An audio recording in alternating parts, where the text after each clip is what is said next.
Prieš kiek metų tavo gyvenime atsirado Reiki ir kokiais būdais į tavo gyvenimą atėjo Reiki? Reiki į mano gyvenimą atėjo beveik prieš 15 metų ir atėjo labai netikėtai, nei aš ten ruošiausi, nei planavau, tiesiog buvo sunkus periodas gyvenime, turbūt čia daugam kažkas ateina, kai būna sunkus periodas. Ir tuo metu buvau atviresnė viskam negu įprastai, sakykime, nes mano išsilavinimas šiaip toks nepatiklus yra, tai turiu gydytojos išsilavinimą, tai esu įpratus viską patikrinti ir ieškoti įrodymų, bet tuo metu, matyt, nusimušė šitas dalykas labiau ir tuomet, pirmiausiai, sakyčiau, taip atėjo kartu atėjo Reiki ir su mokytoju. Tai sakyčiau, kad mokytojas man atnešė pasitikėjimą Reiki.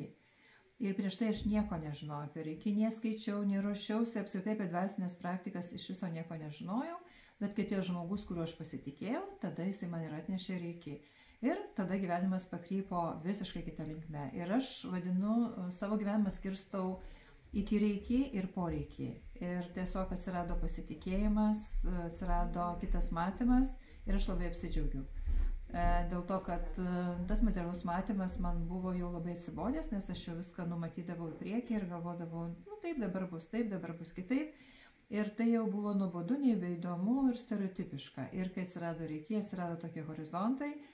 Ir galų galia aš apsidžiaugiau, galvoju, dabar tai aš pagyvensiu, dabar tai bus viskas tikrai įdomu ir nebus jokios rutinos. Ir tuomet atsirado pirma pakopa, antra pakopa ir pakankamai greitai ir meistriška, dėl to, kad dėl meistriškos pakopos mokytojas pats įvertina, ar jau yra pasirengęs mokinys. Ir kažkokiu tai būdu aš buvau pasirengus anksčiau ir, žodžiu, gavau meistrišką pakopą. Aišku, dabar aš turiu meistrą mokytoją, nesu inicijuojanti mokytoja, bet tikrai Reiki yra mano gyvenime kiekvieną dieną. Tai yra ta jėga, su kuria aš keliuosi, gulu ir per visą dieną tikrai ne vieną kartą panaudoju. Ar galėtum papasakoti, kam tu kiekvieną dieną naudoji Reiki? Pirmiausiai, tai labai praktiškai, labai buitiškai. Kadangi tikrai yra darbų, yra verslų, sakykime, kur labai reikalingas yra saugumas. Saugumas, aišku, turbūt man pačiai, kad viskas eitų sklandžiai, harmoningai, saugiai, tai dedu kiekvieną dieną apsaugas. Valau erdvės, dedu apsaugas ir harmonizuoju situacijas. Ateina kažkokia situacija ir yra neaiški, ar ne, reikia pasirinkti taip arba kitaip. Tai visada su Reiki renkuosi, nes per tiek metų jau atsiradęs yra pasitikėjimas, kad Reiki padarys tik taip, kaip yra teisinga. Ir kai tik tai protas pradeda abejoti, tai aš žinau, kad nereikia proto įtempti, reikia tiesiog pasinaudoti Reiki ir jinai visada nurodys tą teisingiausią kelią, nors iš pradžių jis gali atrodyti ir toks keistas, bet pradžioje tai, aišku, buvo sunku pasitikėti, bet dabar jau yra tikrai pasitikėjimas 100%. Paleidžiu situaciją, siunčiu Reiki situaciją ir viskas gaunasi visada tik labai gerai. Kuom esi naudingas žmonėm?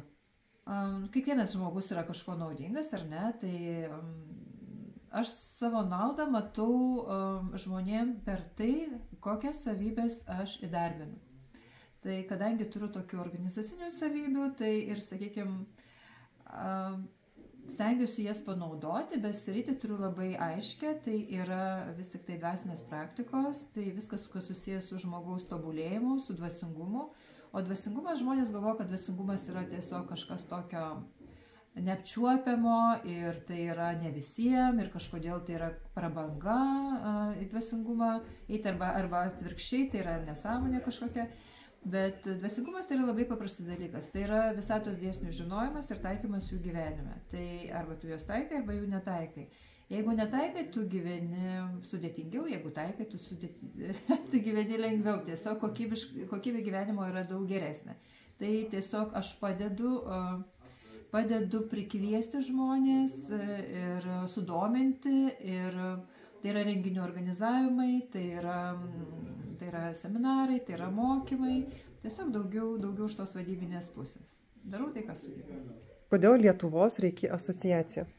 Reikės asociacija pirmiausia gimė ir gimė dėl to, kad vėlgi suveikė mano tas charakteris, kad reikia viską padaryti galbūt tvarkingai, struktūrizuotai, vėlgi čia kaip gydytoja gal tas labiau suveikia, kad reikia viską aprašyti, kažkokie protokolai, kažkokie ir taip toliau.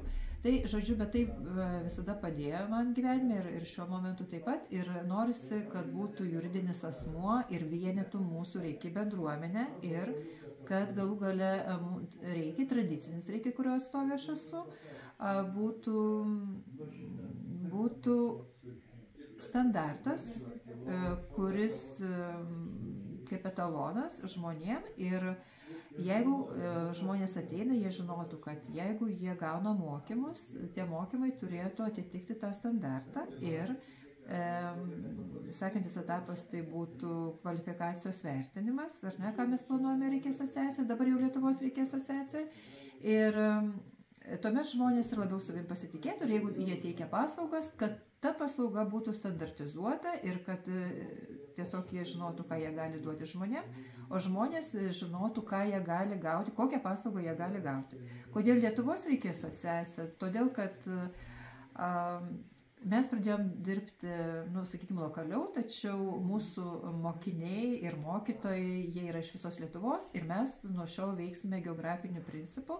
Reiškia, yra minčių ir ateityje planų plėstis po visą Lietuvą.